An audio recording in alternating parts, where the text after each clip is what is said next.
Hi everyone, welcome back to our channel to Nursing Verse K. Please like, share and subscribe our channel. Today we will discuss about the most important and last minute revision for the NORCET 9 mains. Let's start. First question.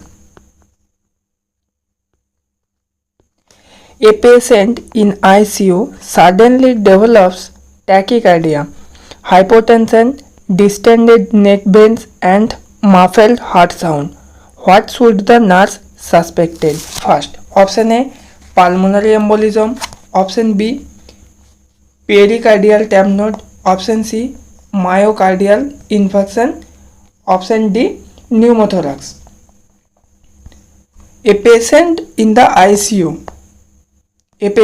ICU suddenly develops tachycardia, hypotension and the distended neck vein and muffled heart sound. What should be the nurse suspected? Option B is the correct answer. Pericardial tamponade. Backstride, it's an hypotension, muffled heart sound and distended neck vein is the hallmark of cardiac tamponade. Emergency pericardiocentesis is required. Next, a 28-year-old primigravida at 36 weeks reports suddenly vaginal bleeding without pain. On examination, the uterus is soft, fetal heart sounds are present and bleeding is bright red. The most likely condition is option A, placenta previa. Option B, apropatio placenta. Option C, uterine rupture. Option D, vasa previa. The answer is option A, placenta previa. In placenta previa is shown in the painless bright red bleeding in late pregnancy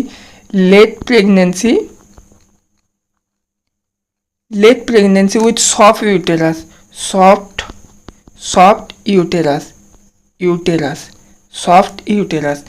and fetal heart sound. Placenta previa. Apropatio placenta is painful with rigid uterus. So the answer is option A, placenta previa. Next,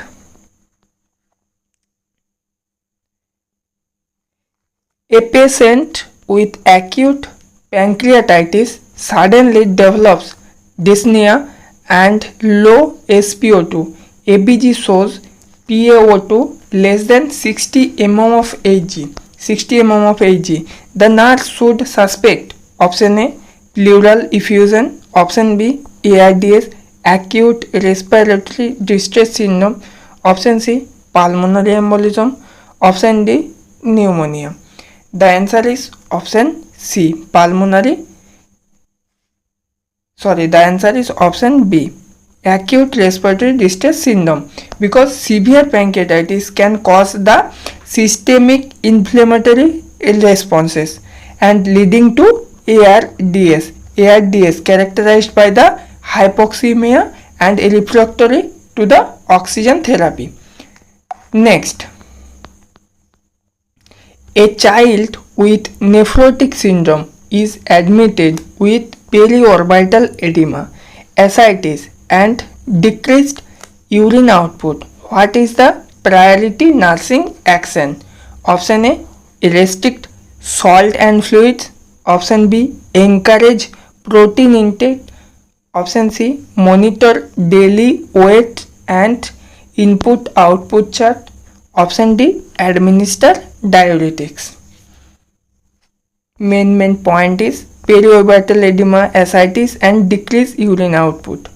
What is the priority nursing action? The priority nursing action is option C, monitor daily weight and input output, because fluid retention is the main concern. Strict fluid balance and weight monitoring are the main priority. Diet and medications follow after the monitoring. Next,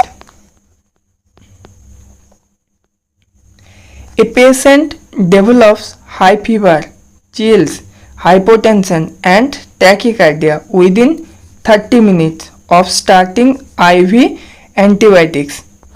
The nurse suspects septic shock. The first intervention should be option A, increase IV fluids rapidly.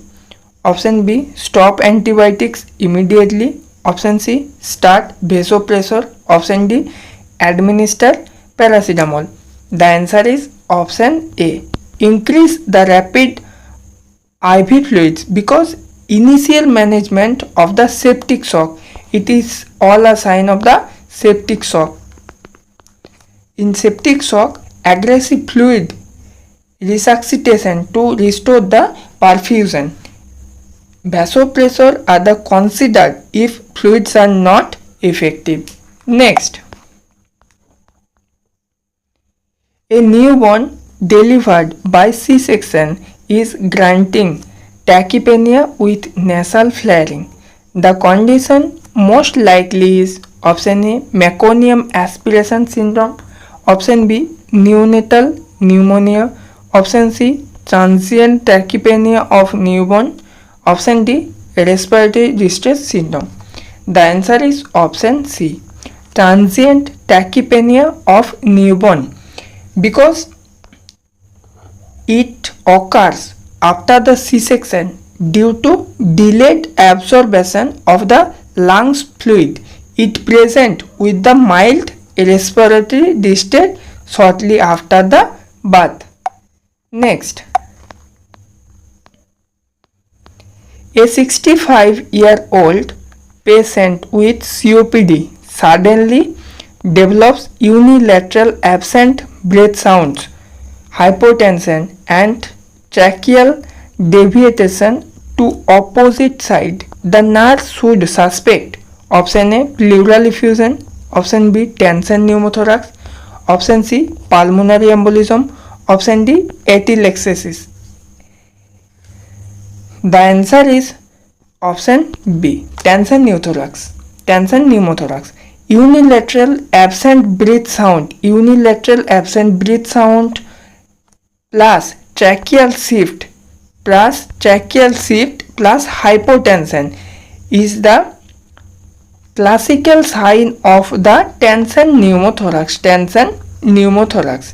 Emergency need to do emergency needle decompression. Next,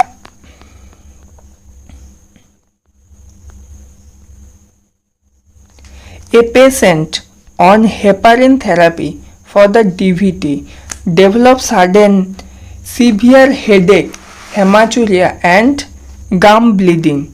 Platelet count is 40,000 per mm cube. The nurse suspects option A, DIC.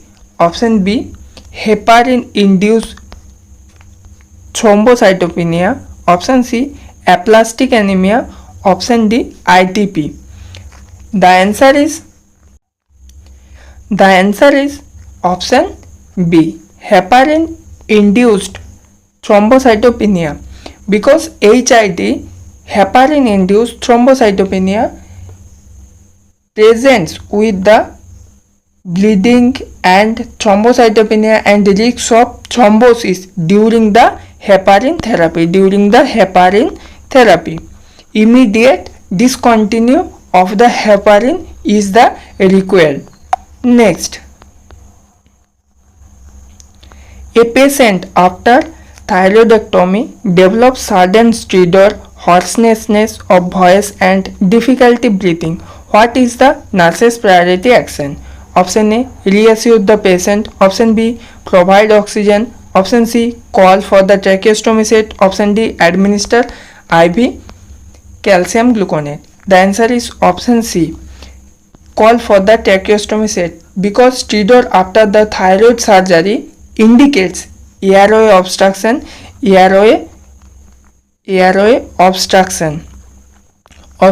due to hematoma or laryngeal edema.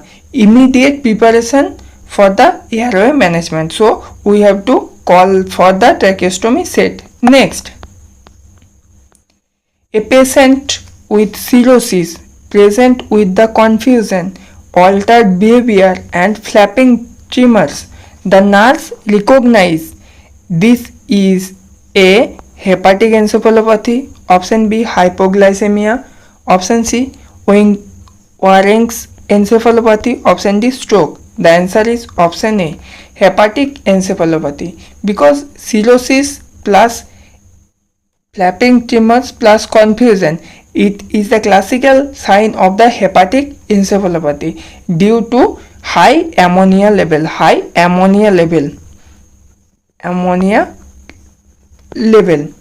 Lactulose is used for the management. Lactulose for the management. Next, a patient with mitral valve replacement is on warfarin therapy. The INR report shows 6.0 and the patient has gum bleeding. The immediate nursing action is option A. Stop warfarin and administer vitamin K. Option B. Increases the warfarin dose further. Option C. Reassure patient and monitor. Start the heparin infusion. The answer is option A. Stop warfarin and administer vitamin K. Because therapeutic INR 2 to 3, normal therapeutic INR is 2 to 3 and greater than 5 is the dangerous with bleeding. So the answer is option A. Stop warfarin and administer the vitamin K. Next, a 28 years old woman with epilepsy is pregnant at 10 weeks. She is on valproic acid. What is the nurse's priority education? Option A. Continue same drug safely. Option B. Switch to phenytoin. Option C. Discuss the changing to safer anticonvulsant. Option D. Stop all medication immediately. The answer is option C. Discuss changing to safer anticonvulsant, because valproic acid is a teratogenic neural for the use for the neural tube defects. Safer alternatives are the preferred. Never stop suddenly without the guidance of the doctor. Next, a child with suspected meningitis is admitted. The nurse should perform which intervention first? Option A. Administer IV antibiotics. Option B. Send CSF for culture. Option C. Start IV fluids. Option D. Give paracetamol for fever. The answer is option A. Administer IV antibiotics, because in suspected bacterial meningitis, immediate broad spectrum antibiotics are started even before the LP lumbar puncture to prevent the complication. So the answer is option A. Next, a patient with pelvic fracture develops hematuria and suprapubic pain. The nurse suspects option A. Bladder rupture. Option B. Renal calculi. Option C. Urethral stricture. Option D. Cystitis. The answer is option A. Bladder rupture. Pelvic fracture plus gross hematuria plus suprapubic pain is the classical sign of the bladder injury or the rupture, which is the urological emergency. It is in the urological emergency. Next, a 56-year-old diabetic patient suddenly develops weakness of right side of the body and difficulty speaking. What should the nurse do first? Option A. Give aspirin immediately. Option B. Perform NIH stroke assessment. Option C. Check the blood sugar. Option D. Call CT scan. The answer is option C. Check the blood sugar level, because stroke and hypoglycemia present similarly rule out of the hypoglycemia fast before the thrombolysis, antiplatelets. Next, a patient with burn covering 45% TBSA, total body surface area, suddenly develops decreased urine output, hypotension and tachycardia. The nurse suspects option A, acute kidney injury, option B, hypovolemic shock, option C, septicemia, option D, fluid overload. The answer is option B, hypovolemic shock, because in first 24 to 48 hours after the burns, massive fluid loss causes the hypovolemic shock. Fluid restriction in Parkland formula is critical. So we used for the Parkland formula is 4 ml into TBSA into body weight. Next, a patient in labor suddenly complains of the severe abdominal pain, vaginal bleeding and loss of fetal station. Fetal heart sounds are absent. The most likely complication is option A, placenta previa, option B, uterine rupture, option C, abruptio placenta, option D, cord prolapse. The answer is option B, uterine rupture.